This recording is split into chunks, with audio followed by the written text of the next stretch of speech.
स्थानिक स्वराज्य संस्थांच्या निवडणुका राज्यामध्ये पुढच्या काही महिन्यात होऊ घातलेल्या आहेत आणि याच निवडणुकांच्या पार्श्वभूमीवर महायुतीच्या समन्वय समितीची उद्या बैठक पार पडणार आहे।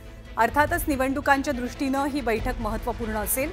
या बैठकीमध्ये भाजप, शिवसेना आणि राष्ट्रवादीचे प्रमुख नेते हजेरी लावतील। संध्याकाळी 6 वाजता शंभूराज देसाई यांच्या पावनगड या निवासस्थानी या बैठकीचं आयोजन केलं गेलंय।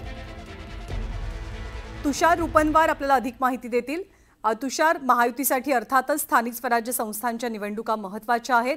समन्वय समितीच्या बैठकीच्या नियोजनाचं महत्त्व काय आहे?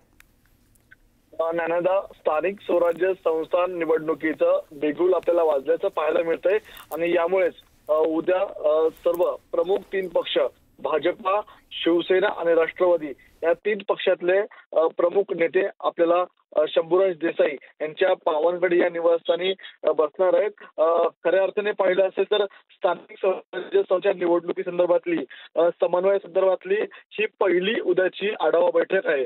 या उद्याच्या आढावा बैठकीमध्ये मुंबई महानगरपालिका, नवी मुंबई असेल, संभाजीनगर असेल, नाशिक असेल, सर्व महानगरपालिका निवडणुकीला सामोरं जात असताना, महायुती म्हणून सामोरं जात असताना कशा प्रकारे सामोरं जायचं, अनेक महानगरपालिकांमध्ये शिवसेना मोठा होईल, काही महानगरपालिकांमध्ये भाजप मोठा भाऊ असेल तर काही महानगरपालिकांमध्ये राष्ट्रवादी मोठा भाऊ असणार आहे। तर अशा वेळेला 3 पक्षांमध्ये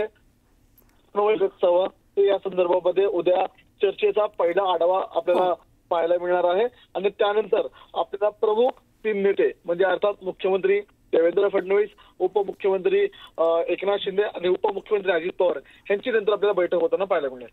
तुषार, तू राहाच आपल्यासोबत, कारण आणखी